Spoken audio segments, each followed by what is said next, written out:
Everybody, welcome. This is the Jamaica Selectboard for Monday, April 9th, 2018. First thing we're going to do is we're going to call for any late additions to the agenda. Sadly, I have had a busy couple of days, so I have several things that need to be added. We have to talk about the bank building air conditioning insurance because I need to let them know about that tomorrow. Hazardous waste. He wants to talk about toxic waste. Yeah. And then we got a letter from the Watershed Alliance. And so we're going to try to make all this stuff work because I know we've got several other things that we'd like to put in this tonight. So we will move forward. Any other late additions that I need to add?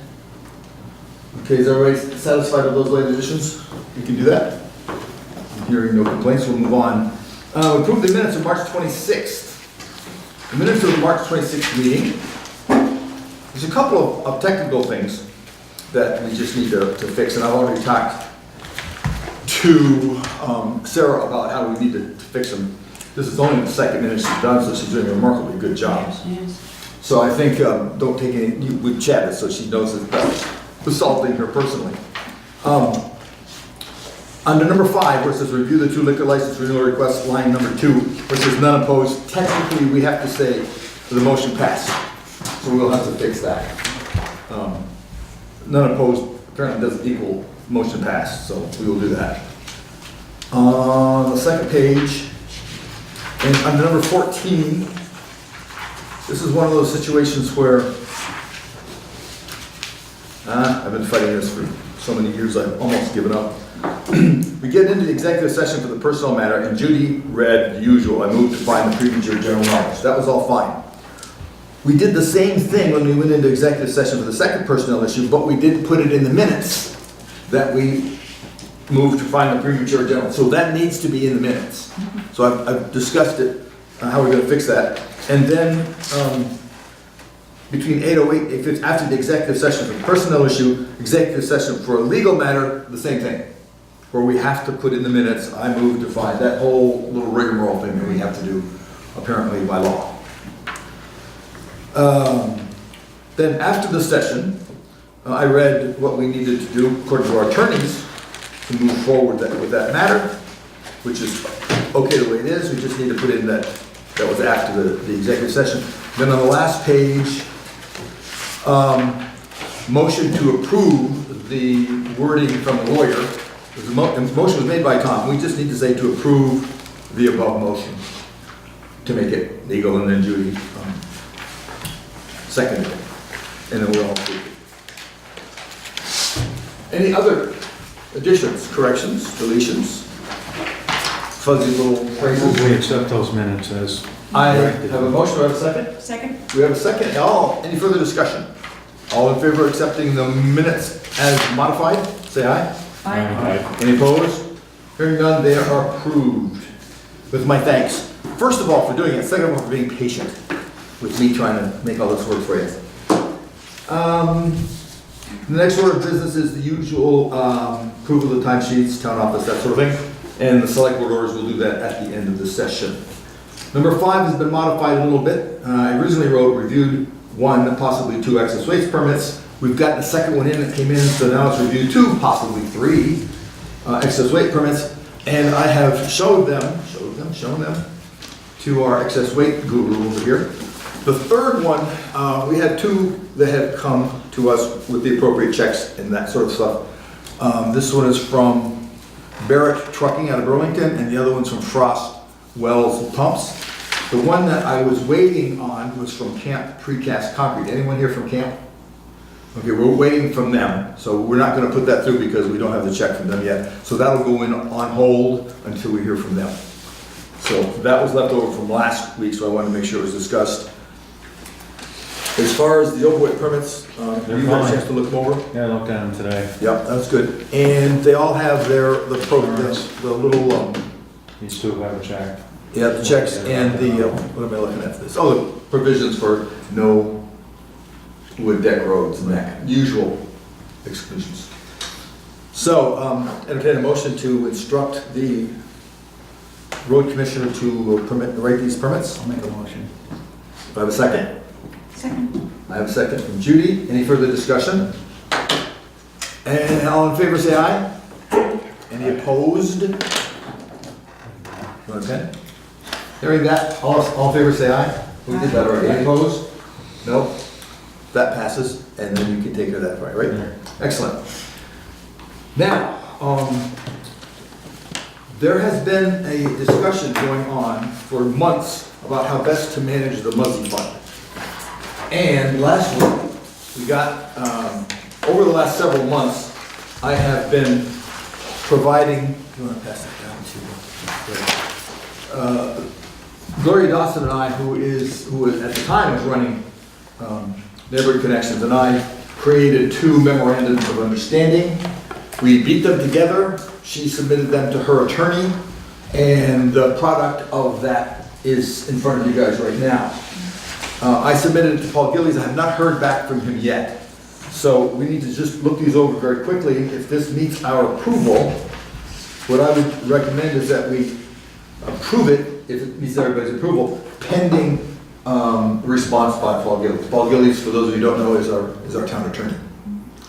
And I want to make sure it covers everybody. She went through her attorney, and the town just has to respect it. So we're pretty sure this is something that she and I put together over time. It's I think, a pretty good working document. I wonder, for the people that are here, it might be good to explain the process in terms of what this is basically saying. Well, that's a good point. What we're doing with the Muzzy Fund is a little pocket of money that was bequeathed to the town by the family, Muzzy, to be used for certain prescribed individuals and events. There were no real directions on how to use it. So we've had to come up with the best way to vet the individuals and to make decisions about who gets the money and who doesn't, that sort of thing. What we did was we did an interim committee of 3 individuals who reviewed all the applications that we've gotten since first trying to work this process out, while Gloria and I tried to come up with a memorandum of understanding. The basic plot line here is the select board has been tasked by the request from Muzzy Fund to administer the money.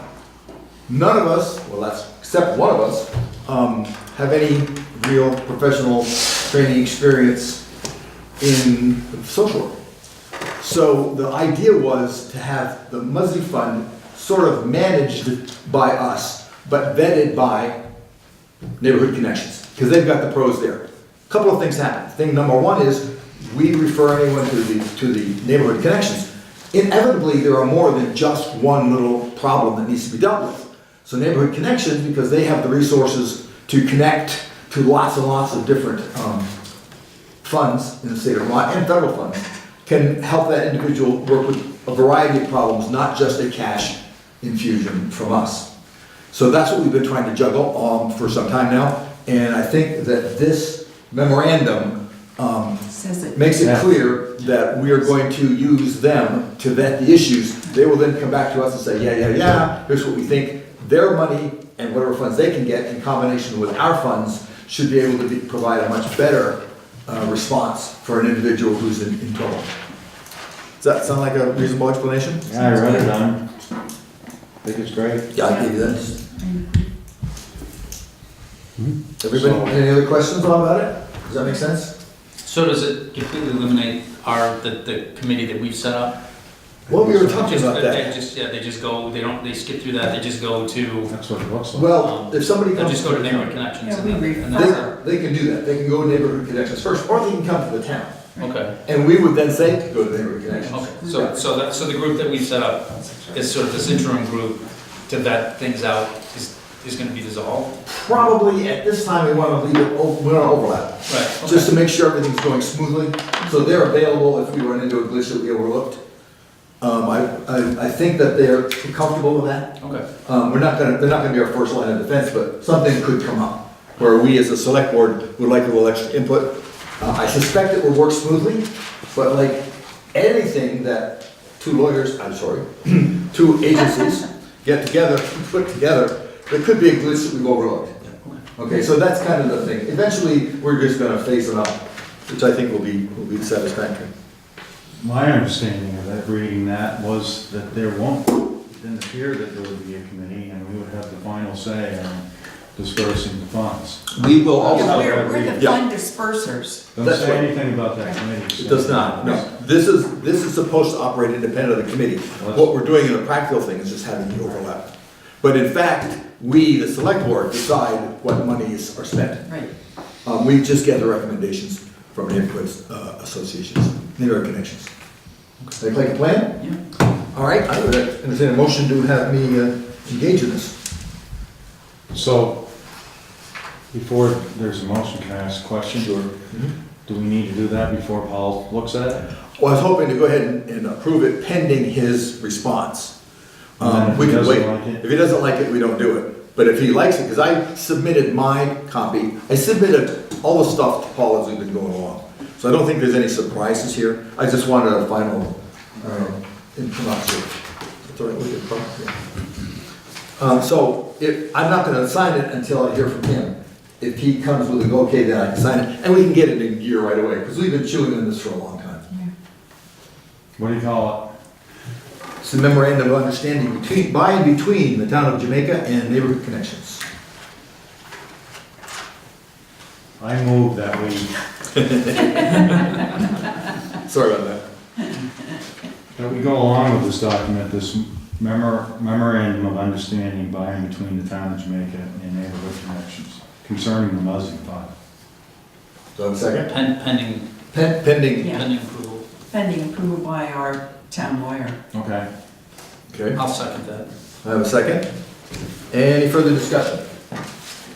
Hearing none, I will send a note out to Paul Gillis in the morning, and he's usually good at getting back to us. Do we vote? Didn't we vote? No. No. No. I move we hire somebody to remind me to vote. That's what you've been doing. All in favor? That's your new job. All in favor of this, say aye. Aye. Any opposed? Hearing none, okay, let's go.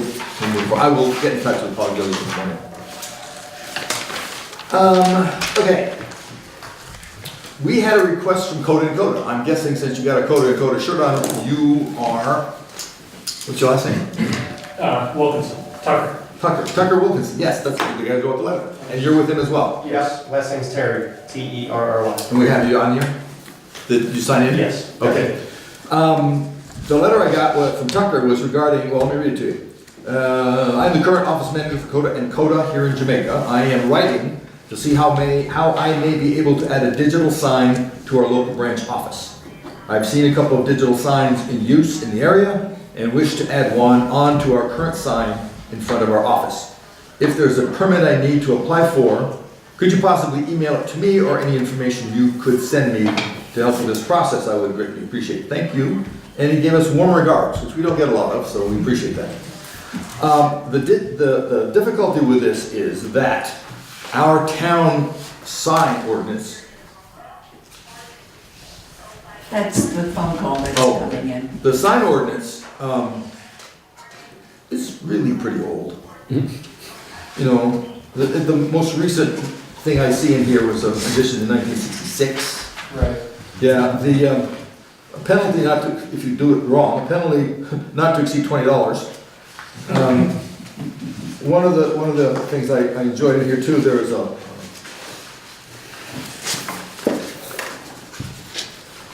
there are some provisions for modifying it. They're not really clearly laid out. Shall be in the form of a manner prescribed. Yeah, a fee of $1 shall be paid for each original permit issued, and a fee of 50 cents for each renewal of said permit. So if nothing else, the finances are sort of outstripped by time. But it also says, and this is the killer part, it says these outdoor advertising structures, devices, or displays shall be of wood construction, and then gives some measurements. There shall be no luminous advertising structures, devices, or displays. And then it goes through a number of other little options. Now clearly, we have in the last 30 or 40 years moved on.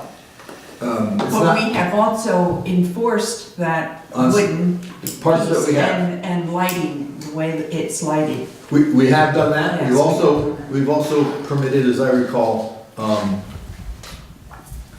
Rossville Marketplace. Marketplace has a sign that's illuminated. And we had some discussion and the select board went ahead with that one. So that was the deviation from this plan. And part of it was easy to permit the deviation than it was to go back and rewrite the whole thing, but we may need to think about that. The question, yes? Could I, sorry, go ahead. Well, the question for us tonight is what deviation precedences have we been set? What exactly Cota is asking us to do? Because there's lots of different kinds of digital displays.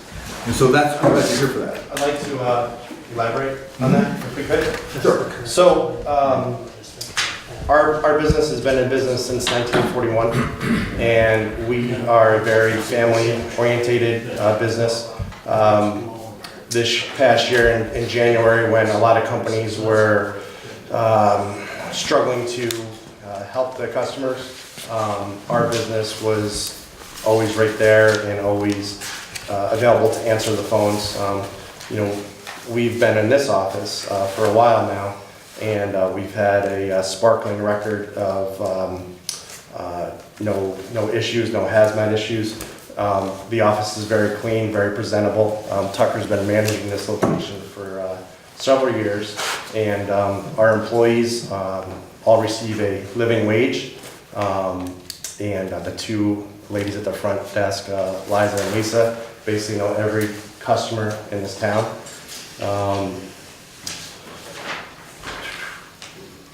So the one thing about us is that, when today's society, you make a phone call, whether it be anywhere you get through prompts, hit 1 for this, 2 for this, finally get an operator, you call Cota, and Cota, we answer the phone. We believe in that. We're looking to basically increase the visibility of our business and offer specials, because we would like all the money to stay in town. Some of our profits we put back into the town, whether it be baseball leagues or anything to do with children. And we'd hate to see a special be missed, whether it's a gas special, a propane special, a fuel oil special, for the money to stay in this town, than to say like a Young's propane or something like that out of Claremont, New Hampshire. And what we'd like to do is basically on top of our sign, our current sign, have a little scrolling message that comes across, just like the gas station has, that offers prices or specials. And then, because as you're driving by it, the speed limit is a great speed limit there. I think it's 30 or something like that going through there. So, No, I think it's 50. oh, is it? Yeah. Okay, we should talk about that. It is 50. But basically, so as you're driving by with all the snow that accumulates over here in the mountain, our current reader board gets buried in the snow, so you don't see it until next week usually, or May. So we'd like to have something on top that just says, hey, we're Cota and Cota, a scrolling message, nice. We can frame it in however you want it. Nice, hey, we're Cota and Cota, we're family. Here's our gas special today. Are you aware that we have gas down here? We can compete with all the big conglomerates, the out-of-towners, stuff like that. We are a very small business, and we'd like to, be part of the community. So that's what we're asking for. Just how do we go about that for our business? So. I noticed the sign. Yes. And you're talking now about a scrolling. Yeah, so the one underneath, It's on the bottom. that's currently not there. That's our current sign, but we, Photoshop that thing in. It can be whatever size you want, but we'd like it on top of that sign, because that will also be buried by snow. What are the dimensions of the sign that you're proposing? That our current sign is exactly the 5 feet by 3 feet enclosed in wood. And we just like something to add on top of that. Now we could cut down that sign to 5 feet by 3 feet, so it all fits into 5 feet by 3 feet. However, you'd like to. The digital sign that we're looking at is probably, it would be about 15 inches by the length, so by 5 feet. Yeah. It wouldn't be anything crazy. Like that thing on the bottom where it says heating fuels, we can add that in the scrolling to stay within the 5 feet by 3 feet if you needed to. We're not looking to make waves. We're looking, again, just to increase our visibility of our business and, do things right. We're a small company, we're not suburban, we're not, you know, those big national chains that don't answer the phone. You know, if you need propane, you have an emergency, we're right there. We're there within 24 hours. That's what we pride ourselves on. And we've been doing it since 1941, so that's what we want to do. I think it'd be great to be able to read the gas price and fuel prices. Well, that's the biggest thing. I had guys trying to climb the snowbank just to see the Right. gas prices, and Right. I said, you know, it would be nice to have something in there. And we, like Jason's saying, we could go in that lower section below our Cota and adapt it in there as well. As long as it's up and out of the snow Yep. line that we have down there. Obviously, we saw how deep the snow can get this year. And it got quite extreme. So, it definitely did bury us out, and people couldn't see our gas prices. And I like to let everybody know what we do have for gas prices. Right. Because everybody obviously price shops when it comes to that, and Right. it's a good thing to know. It's not only that, but you know, a lot of consumers miss out on what we really have. And Right. the only way it's not like a gas station where you get a gallon of milk for whatever the price is. For our customers, you have to come inside and what do you offer? I mean, not a lot of customers realize that we offer what I call a comfort care and a total care. So if your furnace needs a yearly cleaning, you pay a one set amount and we cover everything. So it's just something to try to help out the little guy. So. Sorry about that, go ahead. I think it would be nice to, in all fairness, no matter what that ordinance says, we've had plenty of time to, come up with a better ordinance. But in all fairness, we gave one to the Rossendale Marketplace. did. It looks similar, what they're asking for digitally. And I think, that ordinance is definitely out of date, and to say that it's it's probably even before electricity, no electric signs, but we gotta be serious about that part too, and being a small business person, I know you need to grab everybody's attention that you can get, and obviously don't want it to be too obnoxious or anything, and I think that's nicely done. Yeah. I don't think a lot of people know about the Key Club, Exactly. and I definitely think it would help your business and people around here, because I'm always looking at fuel prices to the point where I'm almost in the trailer across the street. Usually our fuel prices is 5 cents cheaper than your major gas stations, and it's a better rate. And it is hard on the sandwich board to see that Right. fuel price, so. Right. I think one of the things that we do need to do is not to just let the size of it go, but to set some limits in terms of what a new sign ordinance should be. So I think that's up to us to really Right. begin to do that work. Because, we did it for the gas station down there, and now we're going to be maybe doing it for them, but we really have to have some kind of guidelines, I think, that are much more effective. Maybe raise the fee a little bit. Oh, 50 cents is over. That's over. We like you guys, but All right, I'll go to $1.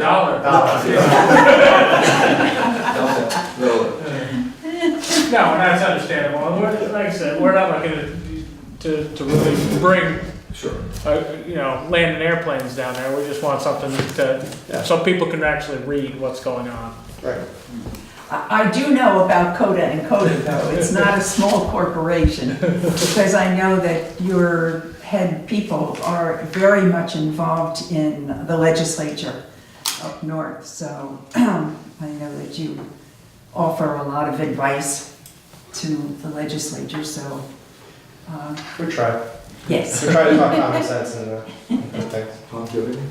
I think too, we should, as far as design goes, I like the sign below. I know the snow is an issue there. I think putting it above could, I don't necessarily think that, to me, is having the sign above it, you have the rail sign and then the moving sign up high like that. I kind of like it below. Could we raise the sign in? I don't know what the ordinance says, but can we raise it up a little bit?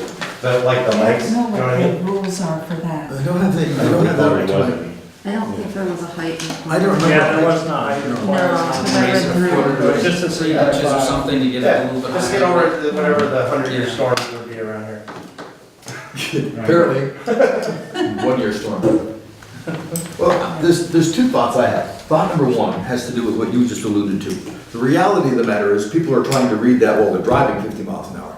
I don't like to have them straining any more than necessary, because, you know, Alexa and I go out there and pull people out of ditches periodically. So we'd rather not have you drive into the trailer park. So I think something that's easily visible, Right. so I can glance and get back to what I'm doing. That's on the plus side. On the negative side, there may be, we may want to think about some geographic limitations. It's one thing to have this sign at one end of the town, something else to have the other sign way at the other end of the town. We may not want to have the historic structures and the historic hometown atmosphere. Village. Yeah, the village. We might want to include some sort of guidance so that we maintain that sort of village structure. Does that make sense to you? Right, because you set a precedent and then they say, okay, we're putting up signs and then. Yeah. I mean, but Karen has a flashing open sign on her Sure. window, I mean, Police is inside. but it's inside, right? Yeah, but so. Could I make a suggestion? And that's come up for discussion on other times of our Yeah. board. What I've experienced in other small towns is when the speed limit is reduced, like right here in town, a lot of people are walking through, you get some tours and stuff like that. Yeah. So maybe you keep the wooden structure, gives it that small hometown thing, and this is more of on the outskirts of town as you're coming into town. Well, and this is along the safety issue too. We're talking about 50 miles an hour crossing yours and his. You want to have something big enough to be seen really quickly. When you're restricted to 30, 35 miles an hour or less going through congested areas, you don't need anything that big. You know? Well, I don't think that should hold them up on the possibility of us letting them put a sign up. Yeah. That will, I think we can do the village stuff later Well, I think we ought to, without, Would it be possible that you could give us a sketch Yes. of what you are planning and the measurements of that so that we can really see exactly what you're planning to put up? So we could actually approve, say, Yeah. we approve Sure. what your Yeah. design is, having it as a design written to us rather than just saying, yeah, you know. also, if you can give the measurement from where you guys are to the edge of the village, so that we know, maybe we can use that between the two of them as some sort of guidance. About 2 miles. Couple of miles out of the village, it'd be okay, we'd allow that perhaps. Right. I'm just trying to build in some guidelines for the inevitable questions we're gonna have about putting up big flashing red lights. I don't think that should be up to them to have to do that. Well, no, in their proposal, Right. they could be proposing, this is up for our information, I just wanna know how far out it is when we start planning things. That's easy. Well, I can actually measure that when I go home, Sure. see what my, The idea though is that there may be a presentation yeah. it's about outside 5 of miles the village here from that would be my house. acceptable, inside the village would not be. I just wanna make sure that's correct. Exactly. I saw a hand in the back. Yeah, Paul, I'm Charlie Peck, and I've served on the planning commission in Jamaica for quite a few years. I think most people on the board know me. And I just wanted to point out that the town's been looking at this archaic ordinance with awe and dismay for a very long time, and nobody's done anything about it. It does not have a provision in it for the select board to grant a waiver or a conditional use variance or It really anything like, isn't. Yeah. anything like that. So I strongly recommend that what you should do here is to amend that ordinance to make the sort of proposal that Cota is presenting to you now a permissible activity under that sign ordinance, and then issue them a lawful permit instead of just ignoring the ordinance that's on the books. It's a dysfunctional ordinance. It seriously needs to be amended as soon as possible, but instead of trying to thrash that all out tonight in this meeting, I think you should take this all under advisement and then act to amend the ordinance and issue them a proper permit for a reasonable sign. Those of you who are not familiar with him, we listen to him. Well, we listen to everybody, Well, but- but we don't need to discuss this like you just said till 10 o'clock. No, we're not going to, but I do want to read one thing here. Section 7 amendments, the regulations and restrictions set forth herein may be amended upon petition of 10% of the real estate owners in the town of Jamaica. No such amendment shall become effective until a public hearing in relation thereto, at which parties in interest and citizens shall have an opportunity to be heard. At least 15 days' notice of the time and place of such hearing shall be published in said town. No amendment shall be effective except by the unanimous vote of the legislative body, and this was dated the 26th day of January, 1956. Andy, do you remember how we did it for your gas station though? They came down and showed us the sign. We insisted that it be consistent with the building, that it was wrapped in wood and it could be illuminated. Yeah, And they had it up, you know, where it is. right. Because I don't think we went through any of that. What we'd like to do What do you remember? is just stay within the 5 feet and 3 feet Mhm. and, you know, and raise it up. So if we want it underneath, we just raise up the wooden structures that are holding it. And keep it wooden, keep it encased in the wood and, you know, just, you know. Sure. I think Charlie's point is well taken. The problem we get into is just the realities of trying to be, you know, business friendly in the face of an article, of an ordinance that was written back when they were using abacuses. I think we can probably meet all of these, I mean, and be pretty, I mean, taking what Charlie has said and being pretty, when I was on the planning commission too, we had looked at this, but then it just Right. kinda got lost in the shuffle, and I think we can be pretty quick, we can move quickly to revise the ordinance, do the process necessary. And I also think, looking back at what I recall with Rosenville, is theirs was not internally illuminated. I think that's maybe some writing in there that it was, the select board at that time said that the illumination had to be on the outside of the sign, and there's illumination on the outside of lots of signs. Yeah, I So think this that's is a little always been different one than of that. the, Well, this has the scrolling too, but isn't the gas prices illuminated? posted on It's, no, Rossville it's sign? neon or whatever, it's not Yeah, neon, okay, it's okay. LED. Yeah. Same So the numbers are illuminated. The numbers are illuminated, yeah. Okay, okay. But I think we could probably move to get this But the revised sign in is- about the same time that you guys come back with a, Then the gas formal prices plan. are. Can I ask, how big is the sign that, was it Rossville? How big is their sign? I believe it fits, it may be 4 by 4, I mean, I don't But it think still it, fits the same square I footage. think it's in the same square footage. I believe it is, yeah. But the question, and Charlie's point is well taken. Sure, If we yeah. follow the ordinance, we got a problem. Can't follow. the Well, we ordinance, already did you know that what they once. need. Well, we'd have to go get 10% of the, what do we got? It means we got 100 and so on people. No, you don't, Paul. You check with Paul Gillis, and you'll find that the law has changed, and that you don't need to go through that process. to Even though amend. that's what the amendment says. Check with Paul Gillis. He'll tell you that you can go ahead and amend it without going through that process. Okay. I will do that, because generally speaking, what you've told me in the last bunch of years has been right. I tried. Well. So how do we then deal with the instant situation? What's the- Well, we talked about them getting a design back to us. They'll take A a couple of formalized days. design, and then we can address it then, and maybe by then we can have the ordinance updated. Right. So we'll get you a sketch and then, and you would like a measurement from Cota to the village? We can certainly do Yeah. that if you'd like. To DEK's for the center of the village. And then we can also possibly raise the sign. DEK's, yeah. That's what I'm hearing? Yeah, that, potentially, Yeah, don't raise it yet. Okay. Yeah, yeah. no. We'll make this work. I think the consensus has always been that we want to support the businesses around here. Thank you. And we don't want to let archaic issues, unlike other parts of our state, we don't want the archaic issues reign supreme over logic and good sense. That's nice to hear.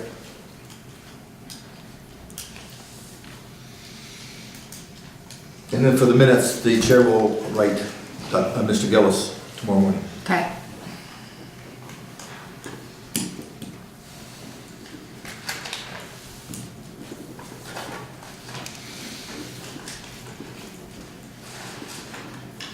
Alrighty then, the board agree to that? That makes sense to everybody? I'd like to do it, change the ordinance without talking to him, but. Yeah, it's expensive, but there's all these silly things that we have to adhere to. Nothing against Paul. but- No. And I think we have to, again, we're setting a precedent, so we have to, whatever guidelines we set up and put in the ordinance when we amend it, to say, you know, not within the village. I think that's, We'll have to define the village. define the village and Exactly. define what we're gonna Right. do with that, else, you know, potentially we run into a situation. Yeah, that's for everybody. Sounds like a committee in progress.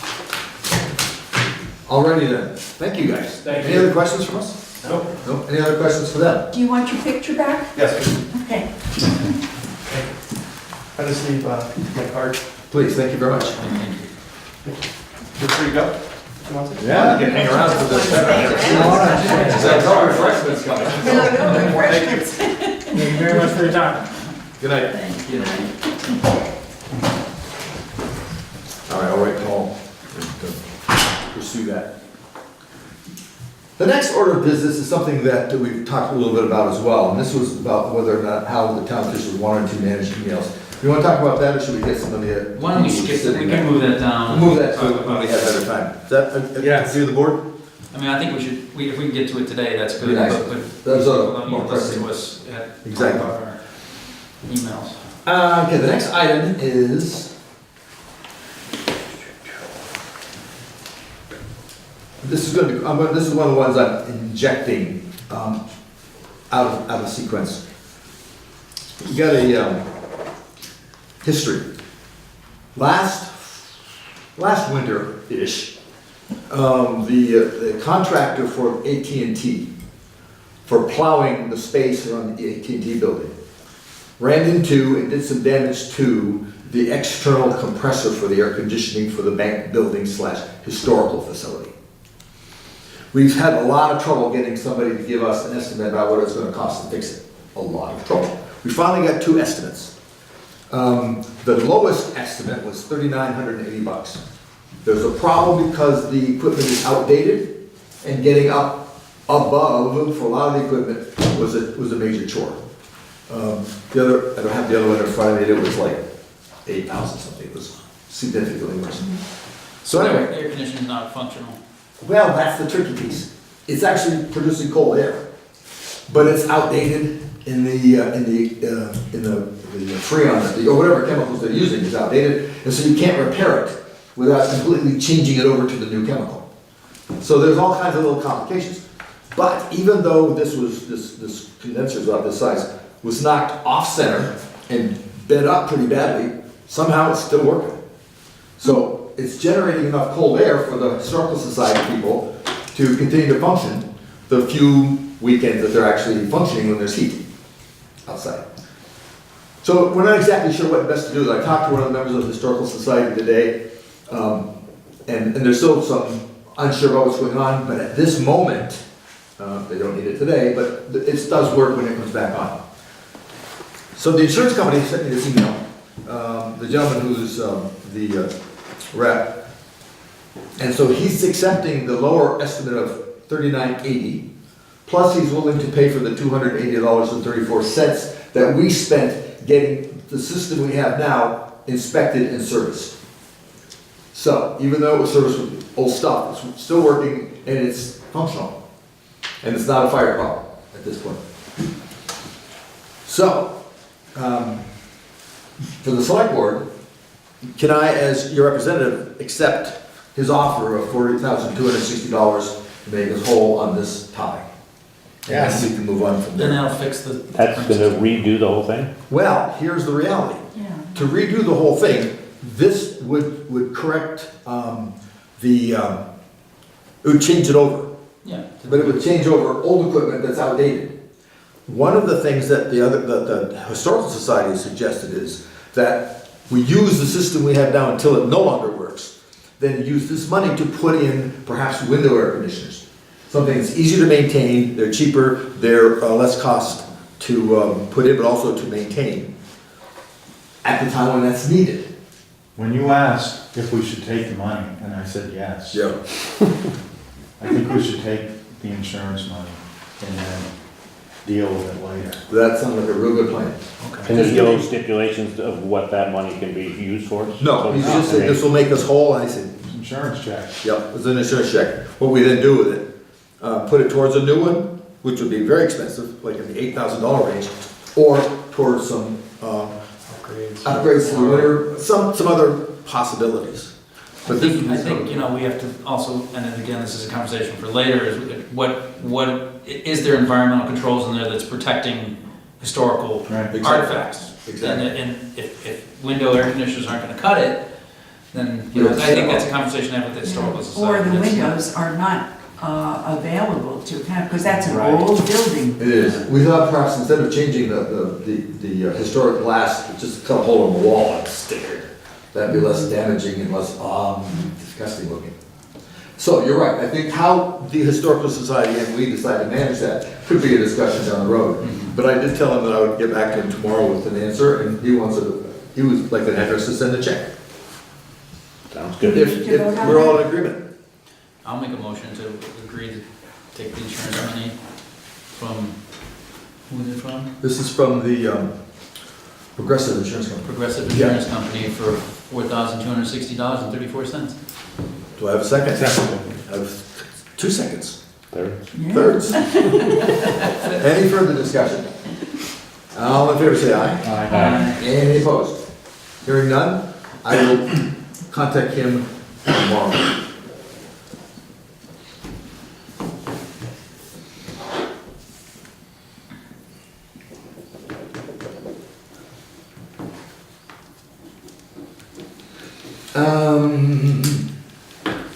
Trying to get these things in here in some kind of reasonable.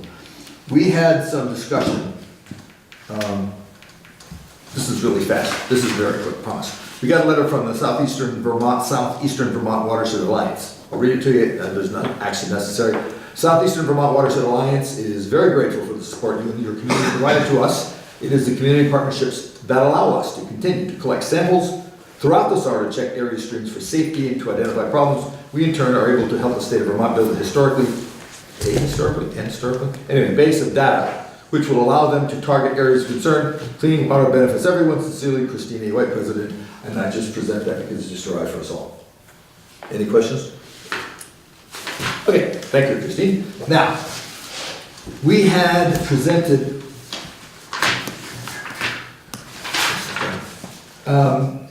to us, I don't know, 2 weeks ago, a couple weeks ago, the draft energy plan for, I guess it was being presented at Wyndham Regional, and you presented it to all of us. It was all circulated. I assume everybody had a chance to look it over.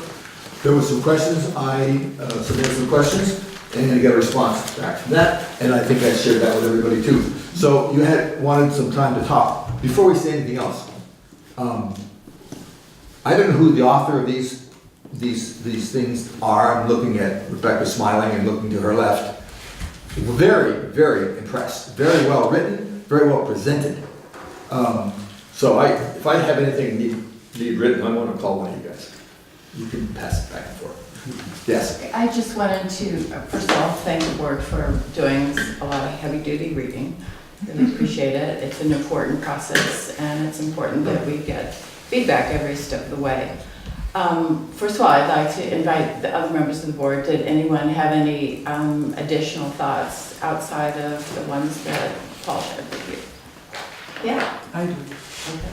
I know what I'm going to say is not a favorite idea for most people in the state of Vermont, but I have spent 6 years over in Europe, and I have been very much involved with seeing all of the windmill structures that are currently used by many European countries.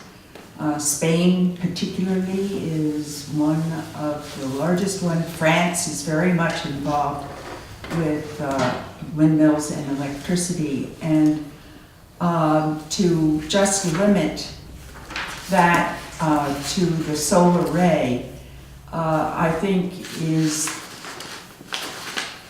putting a very usable electrical producer out of reach in order to provide that for the state of Vermont.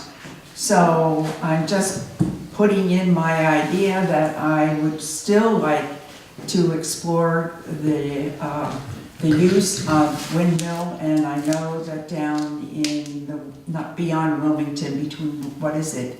The town name. Reedsboro, yes, and they have just redone theirs, and it's well received by most people. And I'm just kind of putting my 2 cents in that I really would like that exploration also.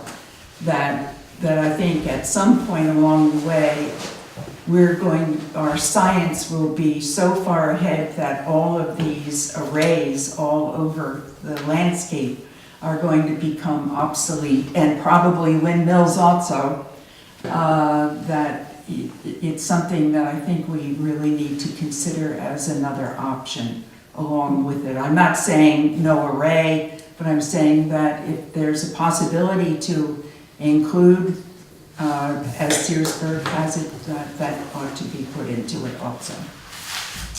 So, thank you, and I'm sure that is not something that is going to go over well, but I do believe in that. Having lived in a part of the world where that is how we got electricity also. Is there anyone else that has? I would like to add something, if, well, maybe not add, but, interject. I think one thing that Wyndham Regional kind of took the similar stance that, you guys know that you don't just saying solar is it, so to speak. And I think Reedsboro, Searsburg kind of then spoke out to say, you know what, we've already got an existing infrastructure in place.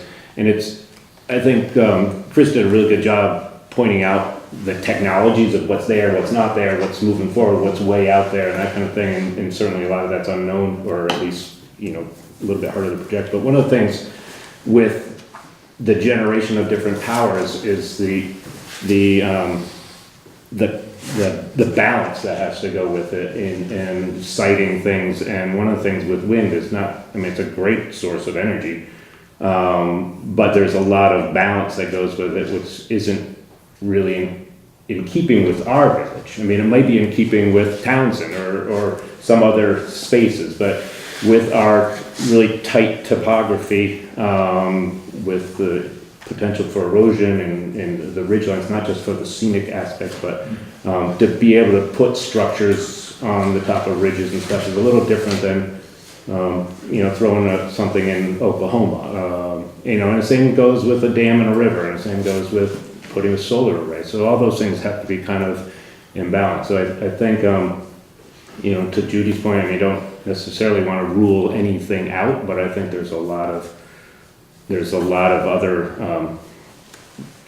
the counterbalance, so to speak, the word's not coming, but anyways, and I think that was very well put into this draft plan, the alternative opportunities, I guess, so.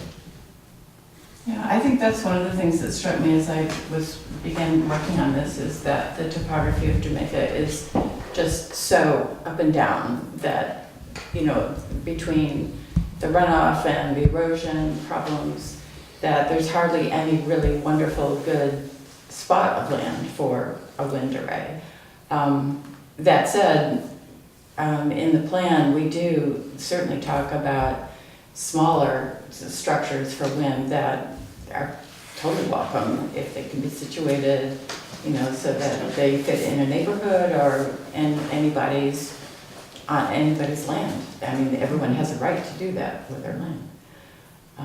So with that, I will turn it over to Chris, my colleague, who is way more knowledgeable of these areas, and also Charlie Beck, who is also managing. The first thing I'd like to say is that I made a few errors in the response to your comments that I'd like to correct. The Public Service Board, PSB, is now the PUC. They do the same thing. I refer to a 2010 update to the town plan. I should have said 2012. The Environmental Protection Service, I should have said the Agency for Natural Resources. They are by law a party to any PUC hearing on siting decisions. I meant Iberdrola, not Entergy. And in one area I was, I guess, editorializing on the recent controversy in Wyndham from an outsider's perspective. And in fact, I guess there was considerably more to that than I was aware of. And I think we should listen to Charlie's history of that, because it really pertains to, I think, how you go about approaching this. To back up, Act 174, the requirement to make a plan under Act 174 became apparent to the Planning Commission as we started updating the town plan. And we, under the advice of our consultant from the WRC, decided to put that off until we finished the town plan update, because we wouldn't be finished now if we didn't.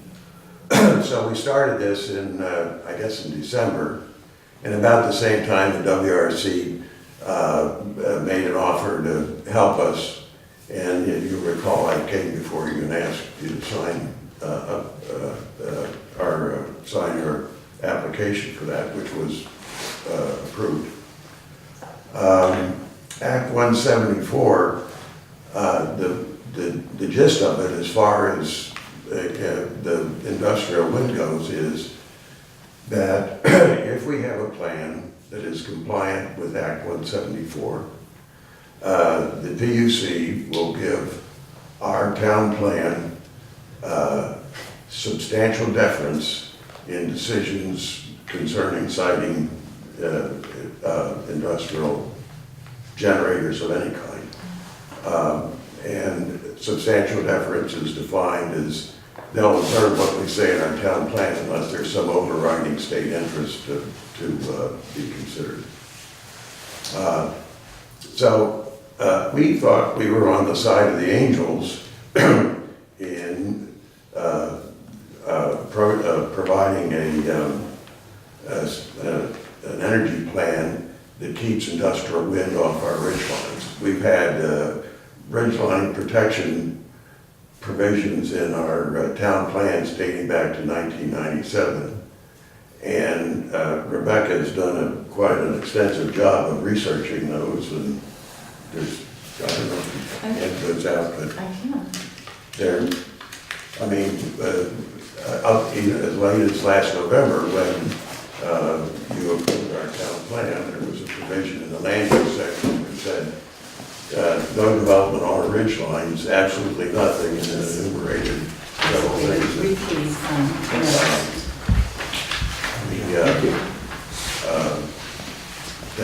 that were not to be put on the ridge lines. So the comments that you offered, the last two about, what do we mean by economic self-interest and the solar only, well, I've talked about that, but we just didn't make ourselves clear enough. We didn't mean either one of those to be what they came across as. If there is an issue on whether the town wants to continue to protect its ridge lines from industrial wind towers, well, it has to be resolved because we don't have a plan right now, if that's the case.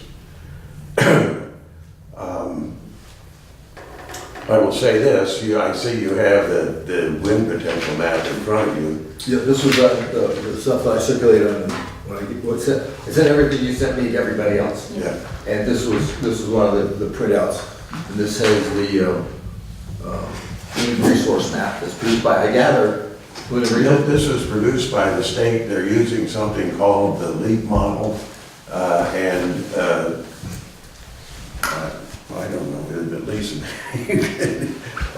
it's an energy model for determining all sorts of things about the potential for wind energy, solar energy, all the constraints like you see on the maps behind you. All of that is worked into their planning to help people make decisions on where they can site various things. It uses common standards across many different types of areas so that you're always comparing apples to apples and oranges to oranges. Well, let's see, I don't need a funnel here, but I Have you guys had a chance to look at this? It's one of the attachments to stuff we sent out. I think the other thing here too, and I think it's addressed in the energy plan, is it's not so much an outspoken decision to say yes or no against wind.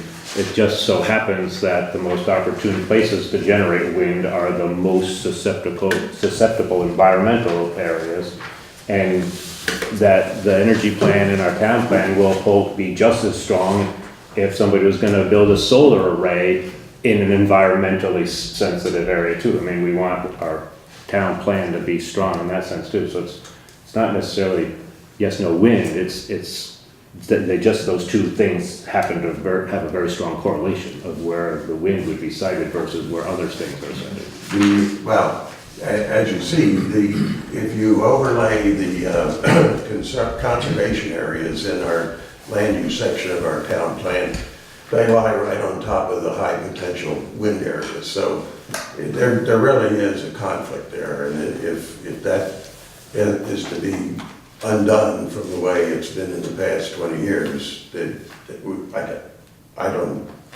I'm kind of taken back by that, but we certainly need to resolve that if that's the case. Sure.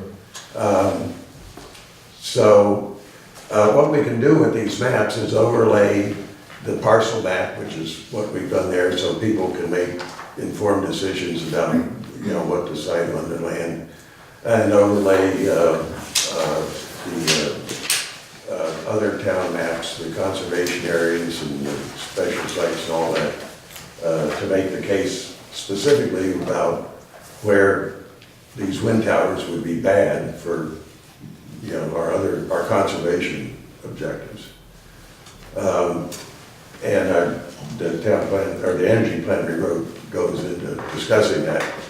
We haven't done all that work yet, but fortunately the newest member of our planning commission knows how to work the GIS software, so we should. We're very lucky. And I know that not everybody has actually met Lisa, but I'm just so pleased that we have talent. The other 2 points.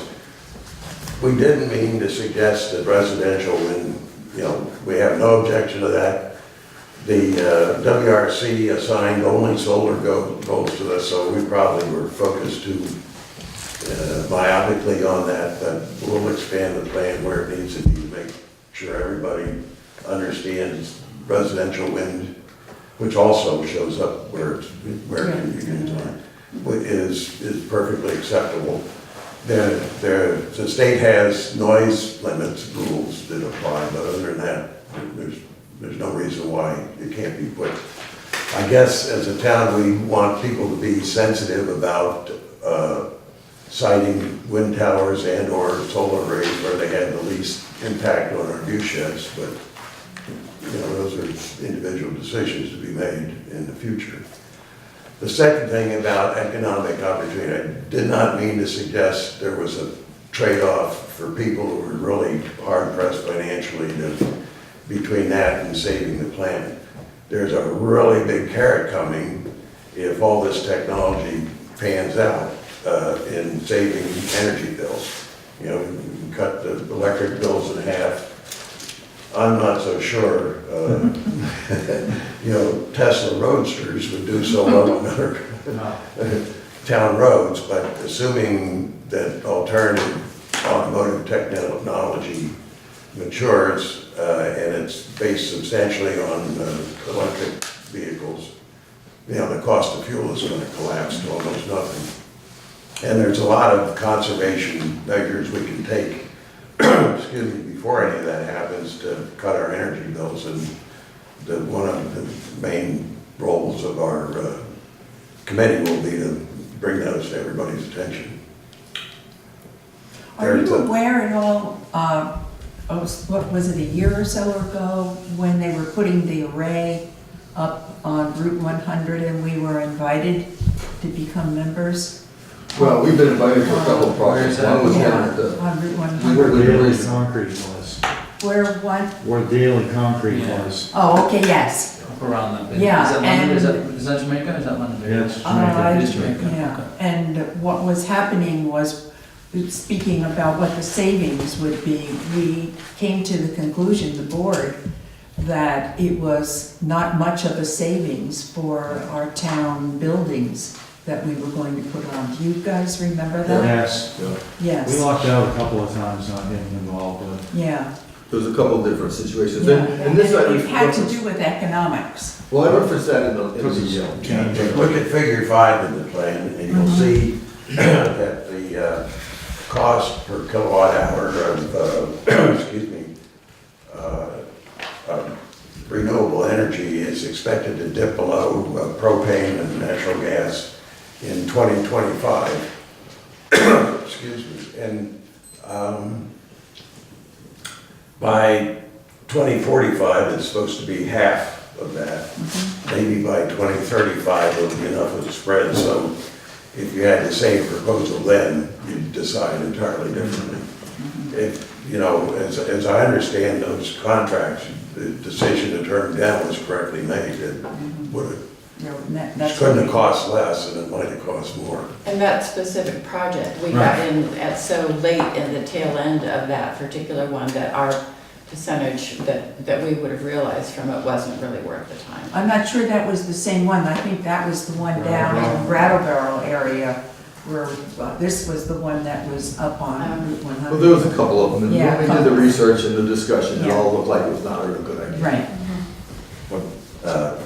I talked to him. Brian wants to talk about the Phase 11 strategy, which also pertains to what we're doing. I was going to say one more thing as a lead-in, actually, to what Brian was going to talk about.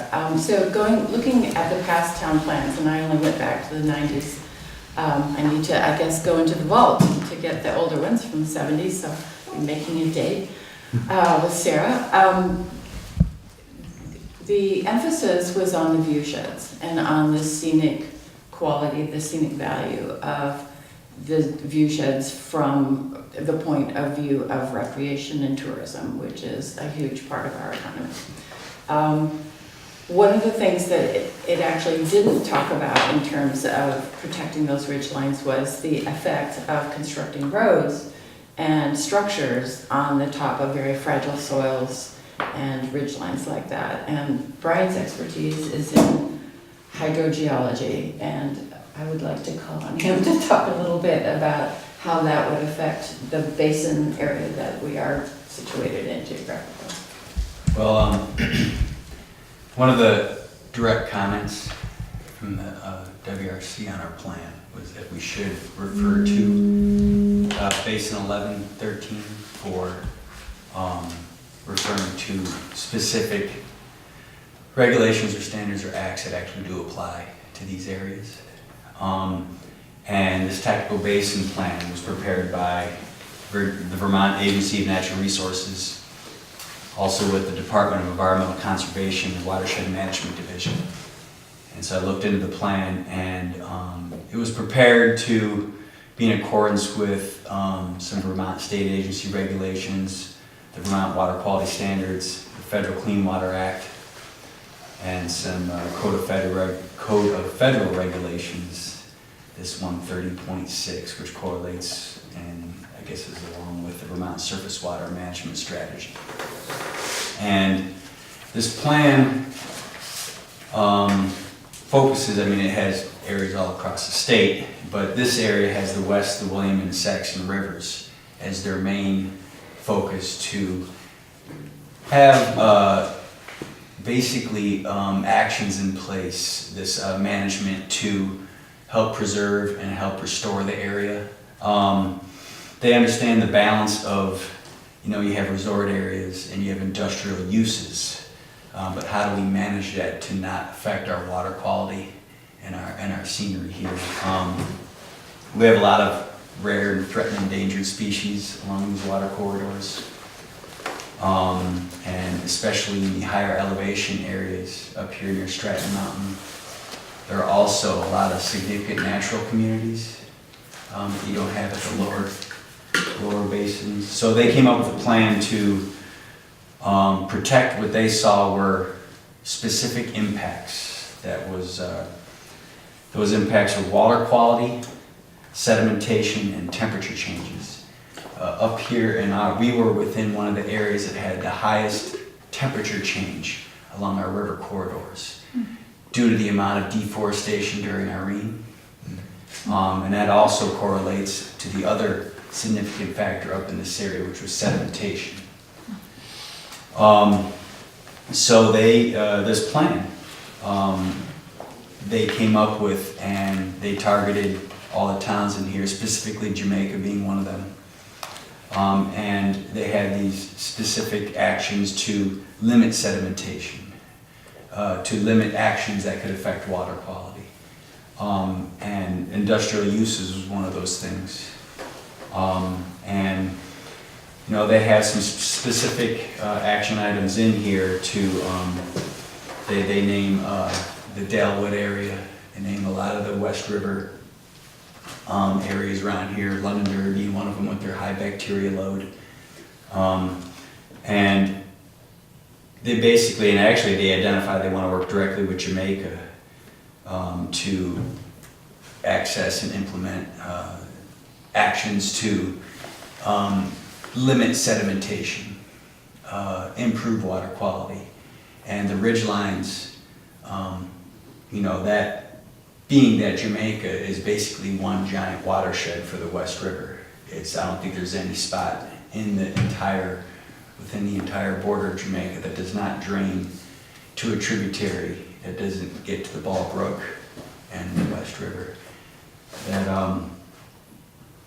you know, that any action that we would do in an area, especially with steep elevations, which would include high ridge lines, there would be also additional regulations that apply to these areas, and it would likely not be, I can't imagine if someone was to go in, not only would you have a speedies permit requirements, but satisfying all these if you're going to have some large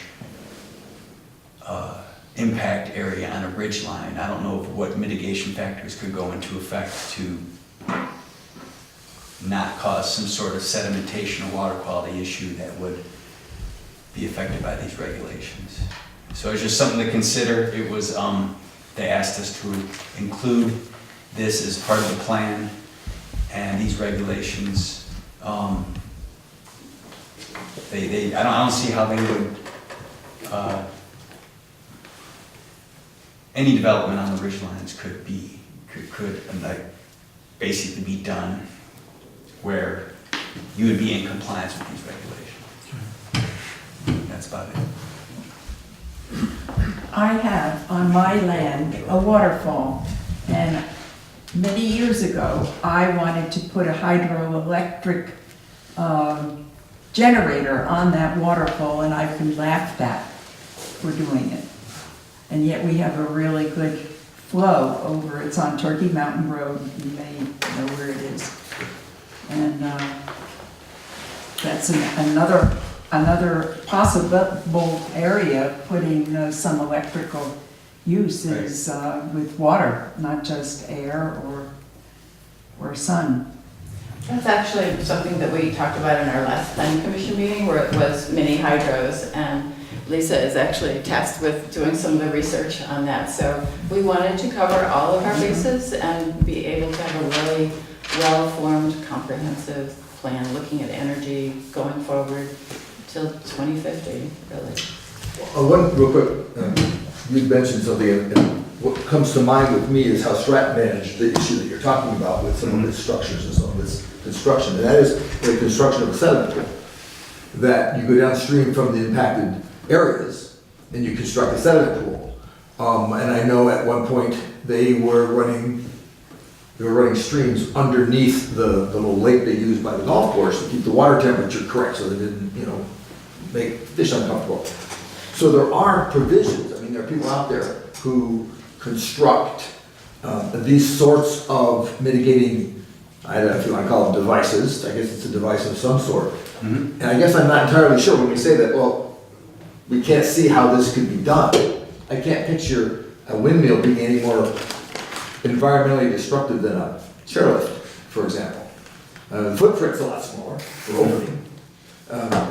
So I don't know. I mean, we're saying that we're anticipating that the engineering growth is going to it's going to present us with lots of new and exciting options for better electrical cars, for example, or better ways of disseminating that sort of thing. I'm going to guess that the people who make money taking care of these things are having their engineers working the same long hours to deal with it. Because I do know that they have ways of dealing with that in the ski business. So I'm wondering if there's a way that as we predict that the future is going to present problems, there's also going to be future is going to present solutions. Oh, and that's totally true. The Stratton is named in the plan as one of the major sediment producers Yeah. for the area, and that's with all the mitigation factors in place. It's, I think these regulations are set up where it's not saying like something can't happen. right. It's just until all of these technologies come to fruition, then it won't happen until then. So yeah, if someone walks up and says, I want to build this, and it doesn't go against this part of the plan, or it doesn't go against that part of the plan, and we have these proven technologies that can go in place, that can mitigate sedimentation, not affect water quality, then in that case, you would meet A, B, C, D, E, and F, and then you could go forth with something like that. I guess, nobody else is talking, so I might as well. My major concern, we talked about this, and I wrote it in a letter, was the concern I have of a preemptive strike against a possible economic impact on the state, on the town.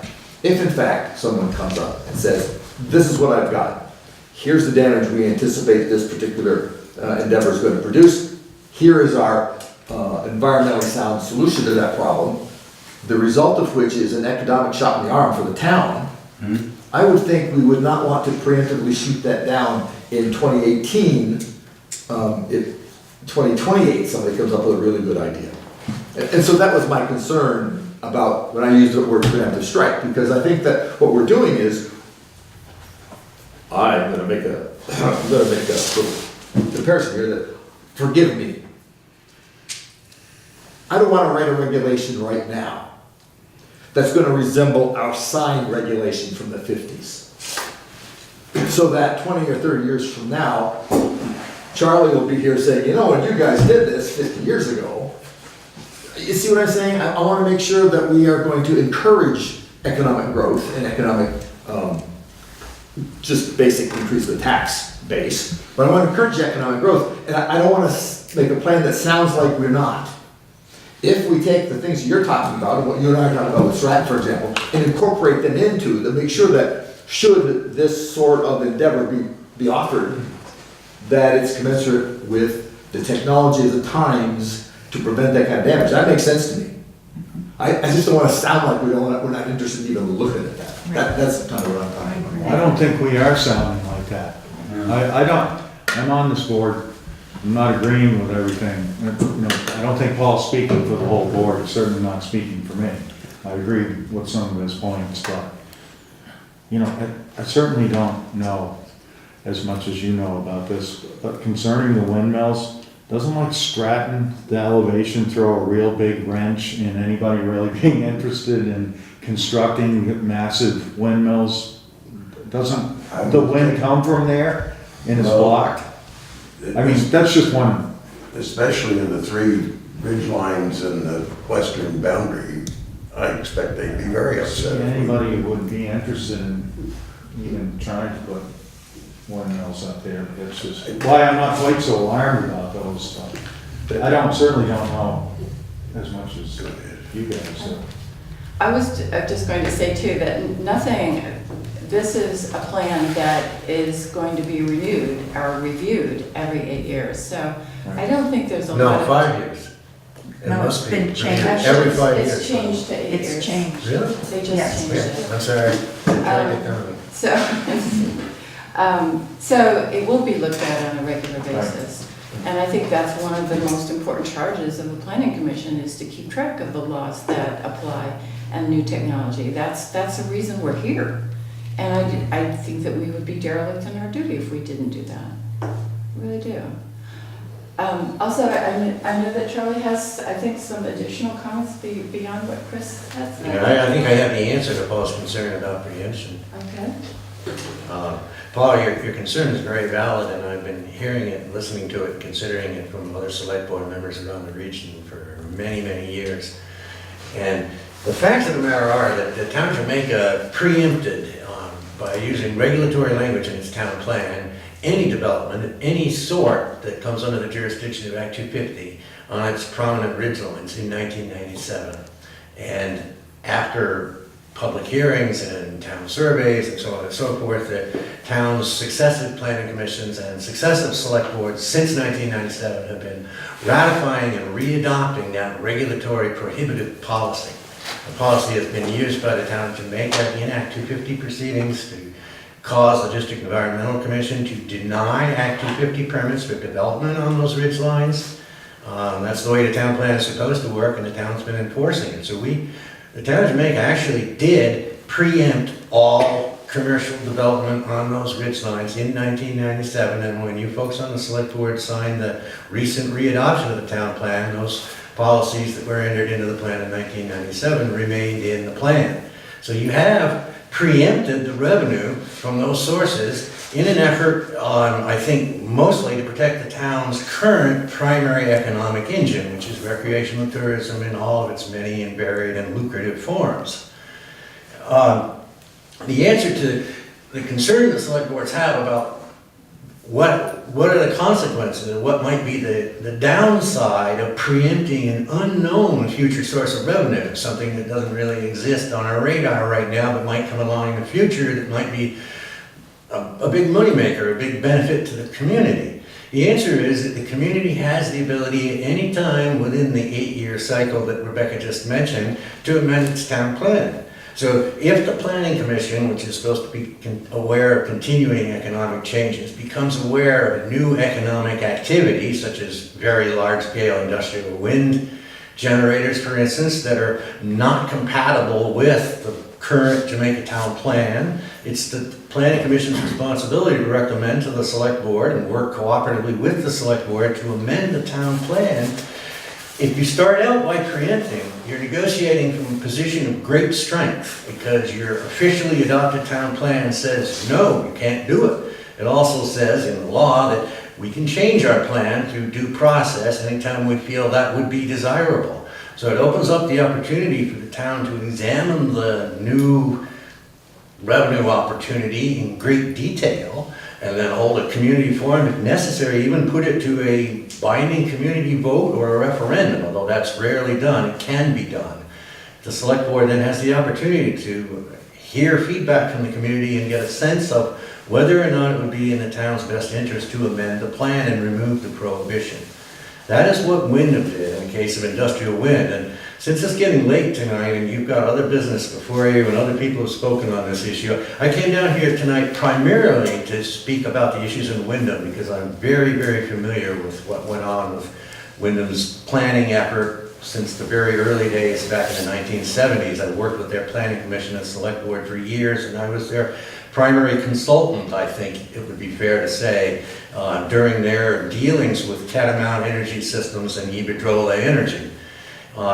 But it's late and it's a very complex subject, so what I'd like to suggest right now is that I will write in a letter to the select board and the planning commission detailing those experiences and why I think that Wyndham's method of approaching industrial wind development should be a model for the rest of the region.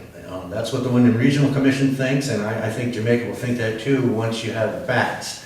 Instead of taking up a lot more time tonight, I don't mean to tease you, but it's going to take me 20 or 30 minutes to explain the whole thing, and I think I might be able to do it more clearly in writing. I think that's a great idea, actually. Thank you.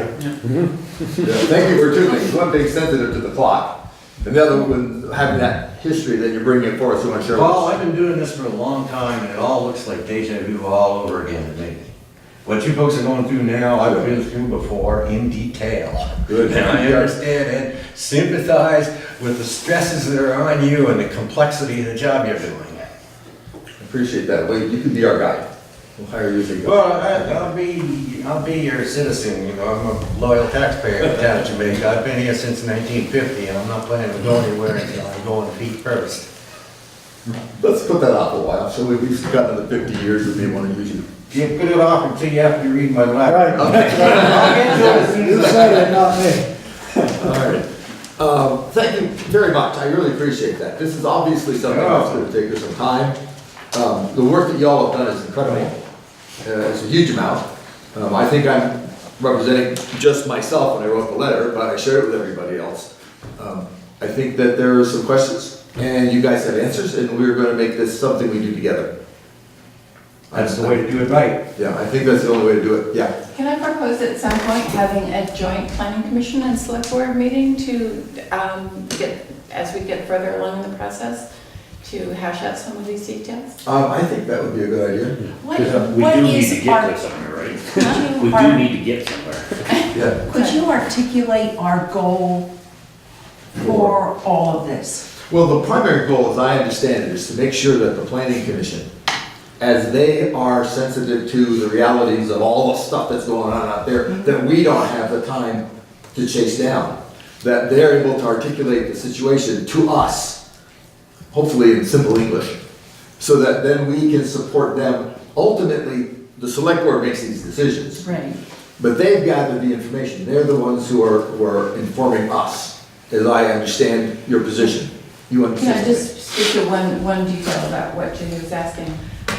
The purpose of having an Act 174 compliant plan is so that before the Public Utilities Commission, we do actually receive substantial deference in case someone did want some large Spanish, Portuguese, whatever company, wanted to come in here and buy up land or maybe make a deal with either private landowners, the state, whatever, I'm just, speculating here, that won't happen, that we actually maintain control over our own land, that's all. And we want that due deference, we want that substantial deference. Substantial. What is perhaps unclear, and I went through this with Irene over and over again, is that basically the state can pretty much do what it wants, but they do often, and sometimes sincerely, listen to the towns.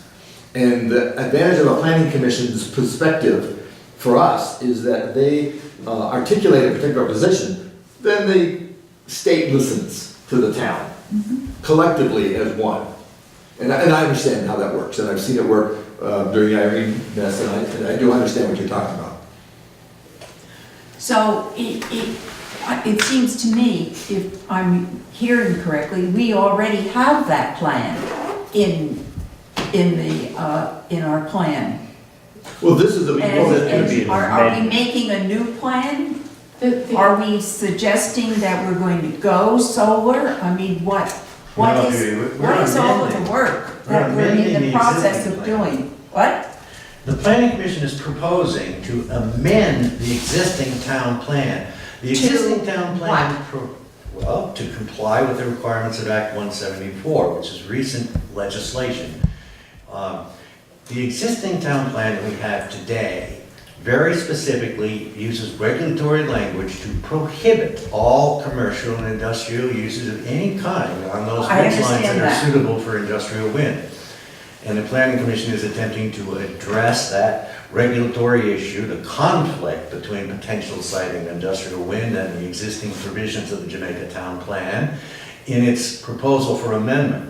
This process of developing the amendment to the existing town plan is going to go on for several more months, and there's going to be plenty of additional opportunity for discussion.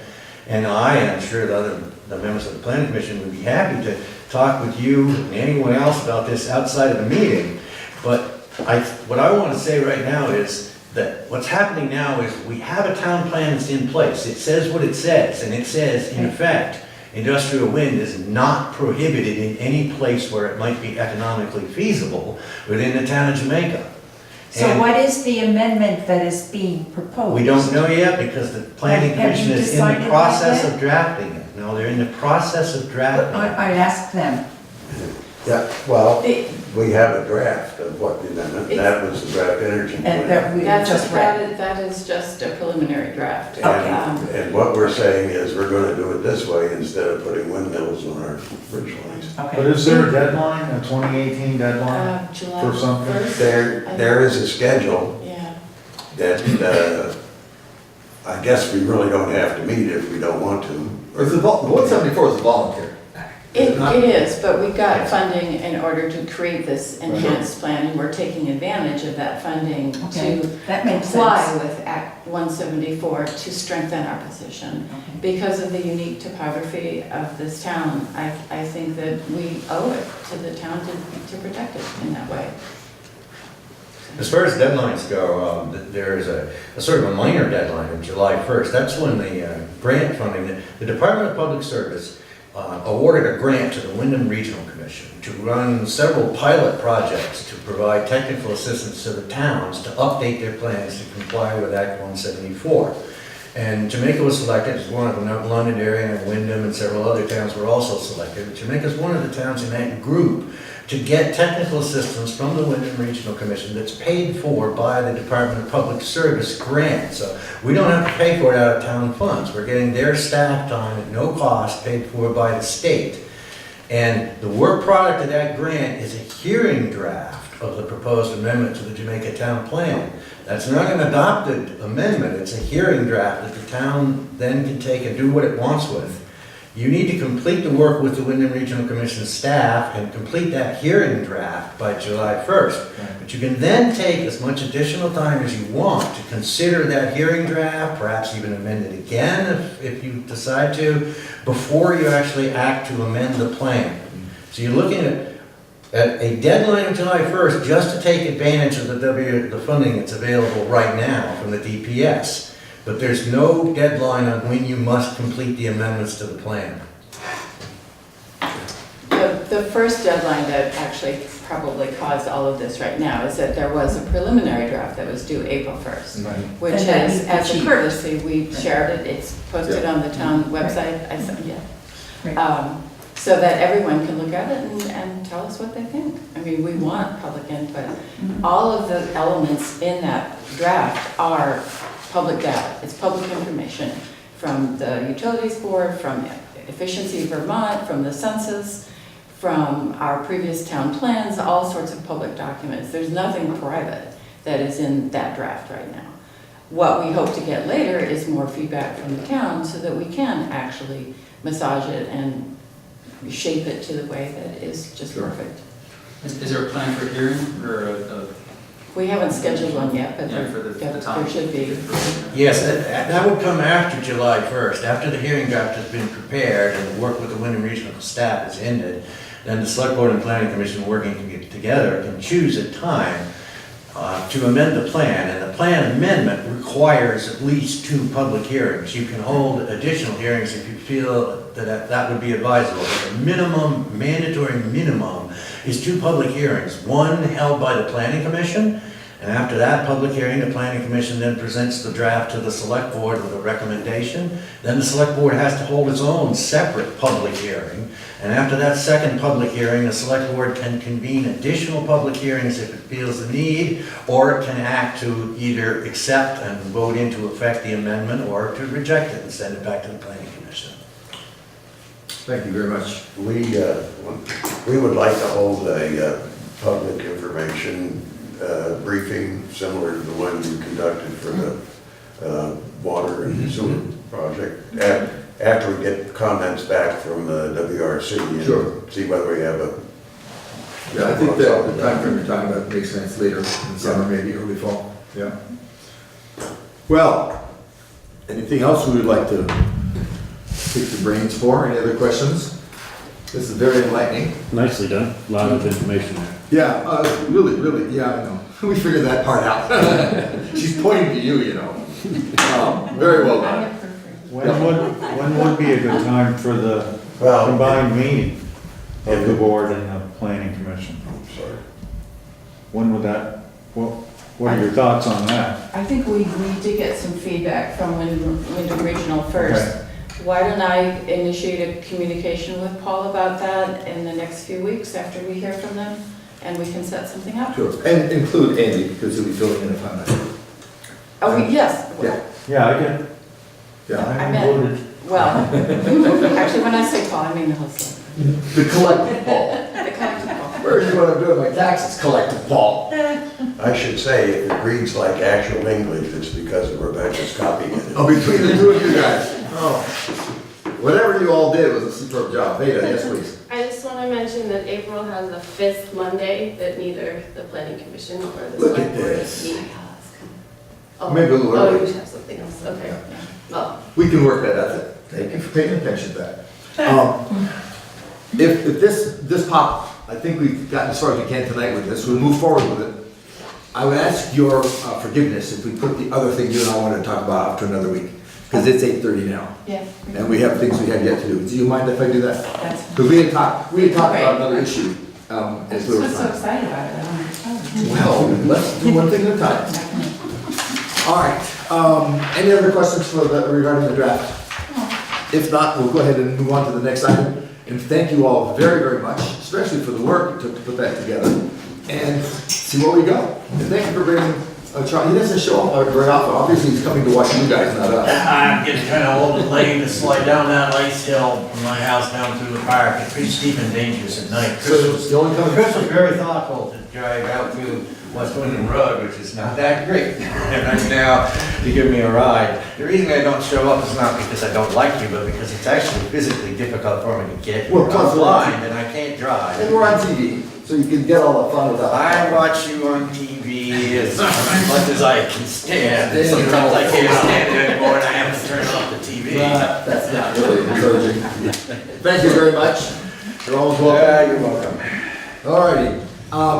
The next item is time for public concerns. We're going to skip number 10. That's the Vermont Climate Action Committee we will table for another day.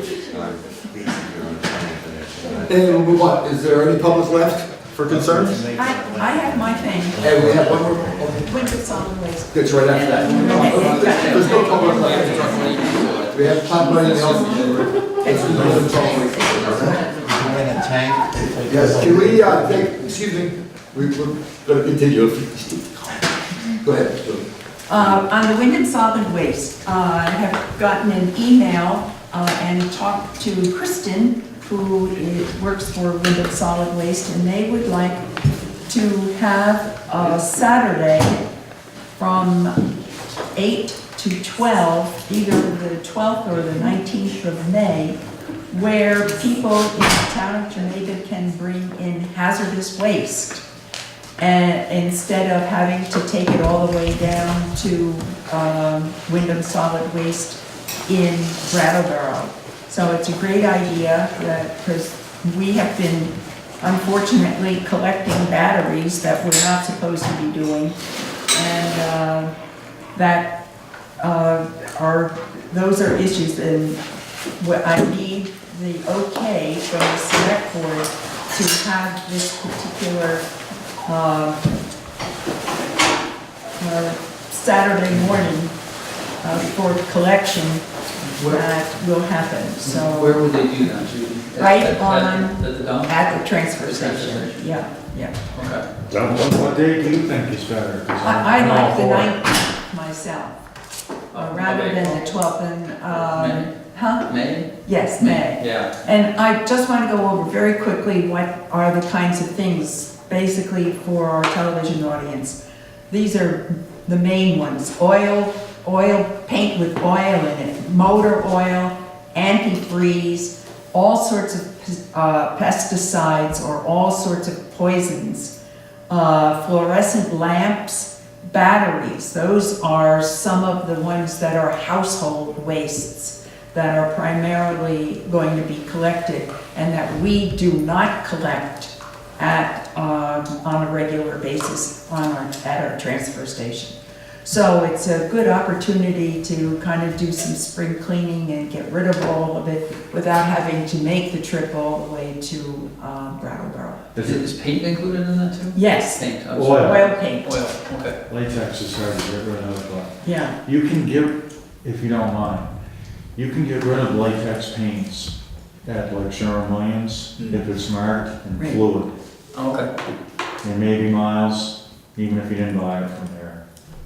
Yeah, There's and that is deposit a on lot of paint things. paints now. And also batteries, I hear that some companies that are selling batteries will take them back. They core them. Also, I know yeah. car batteries that core them out. Yes, car batteries is Is- another one to go. Is this free?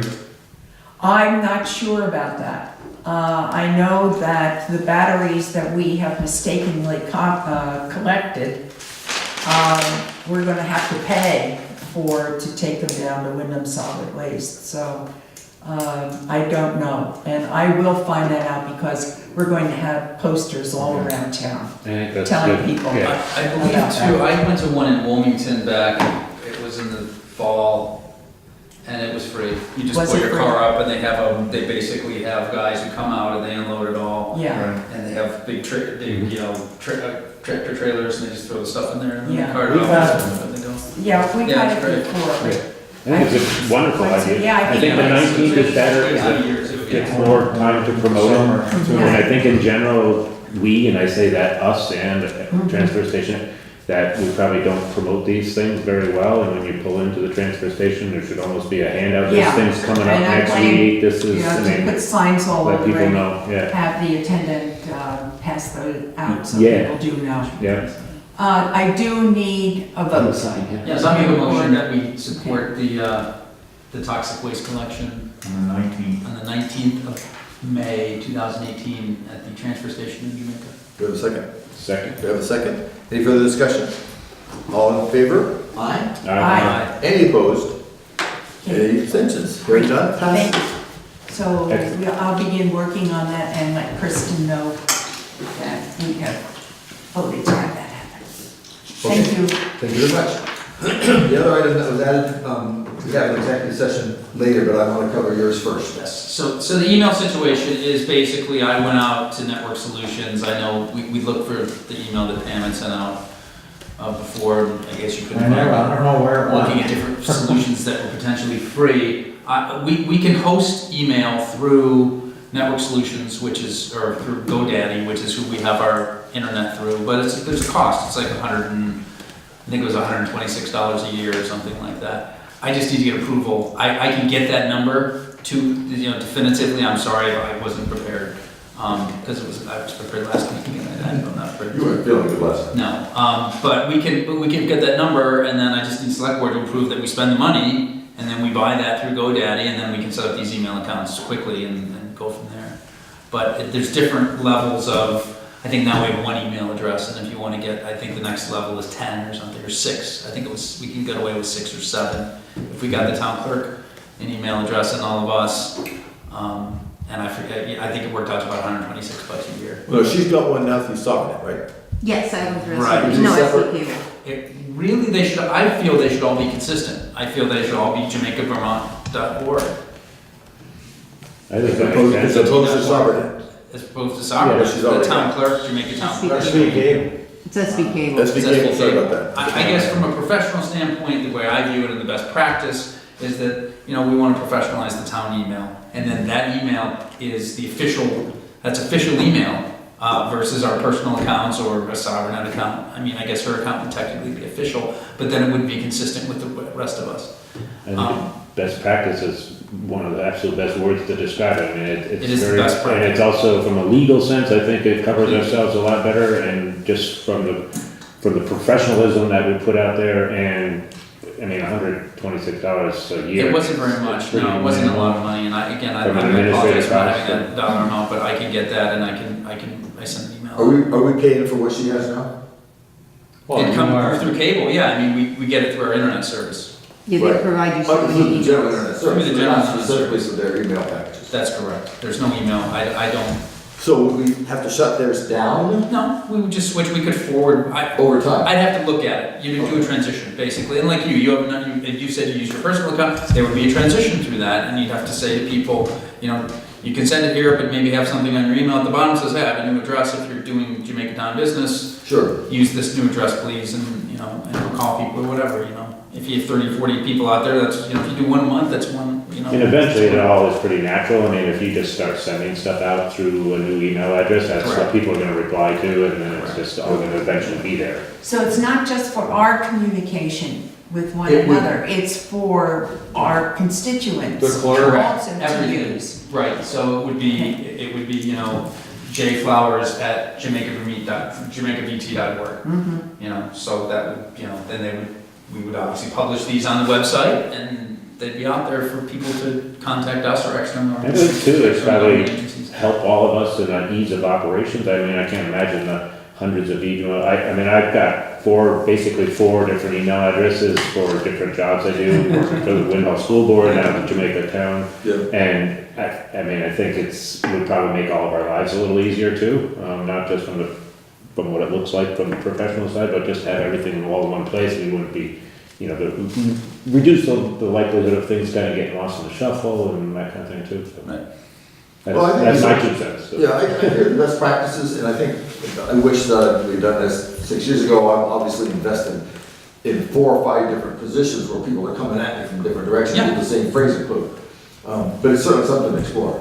Let me get the dollar amount out, I'll send that out to you guys, I can look tomorrow and get that information, and then we can vote on it next time. Sure. How about, just a question, what about Paul Gillies, attorneys, all of that stuff? That's not, some of that stuff can't go on the Jamaica website. No, but he's just a contractor. We just, He's a contractor, we use yeah. his address. He's on some legal. Okay. We're getting addresses for us, Yeah, just for basically, us. and for Terry. Terry would have to get an address too, that's the 7th, Terry, so, the clerk, us, and that's 7. That's Um, what it was, 7 addresses. But I mean, what about road crew? we could get one for Keith. Yeah, for Keith. Again, it's just, yeah, I mean, it's Yeah. incremental. You get 7 addresses at whatever, it's $15 Okay. a month, or $15 a year, or it's Sure. 10 addresses at $15 a year, or 12 addresses, whatever. Sure. So, what we could do, I don't know if all the road crew needs them. I mean, No, just Keith. yeah. So we I can- wouldn't want so- the administrator, I mean, the attendant. Yeah, So what I can do is, I will come up with, that means the final count I have is 8. I will find out how much 8 costs. I will write an email up of who we're proposing to do that and send it out to everybody, and then we can decide next time if we want to spend that money, and then I can have it set up in a day, once I get the okay to buy it, so, All right. But okay? if a document has to come, it would come, let's say, to me personally, on my regular Sobernet.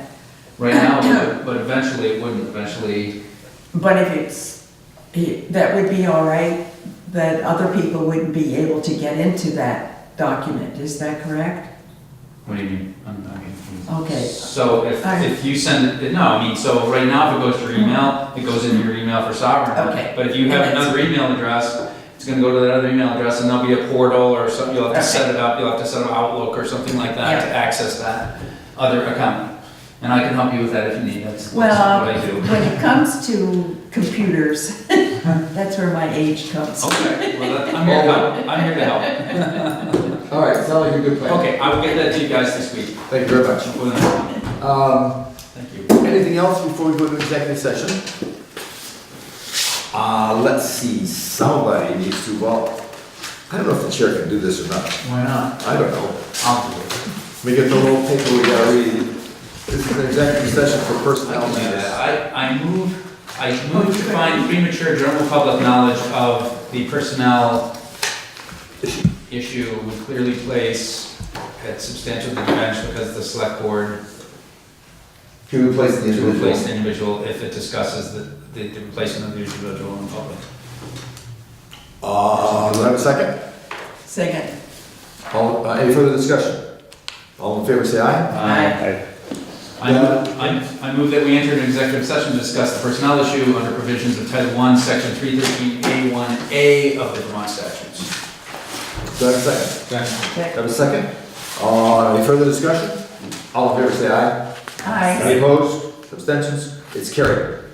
In executive session at, let's call it 8:42. Who seconded that?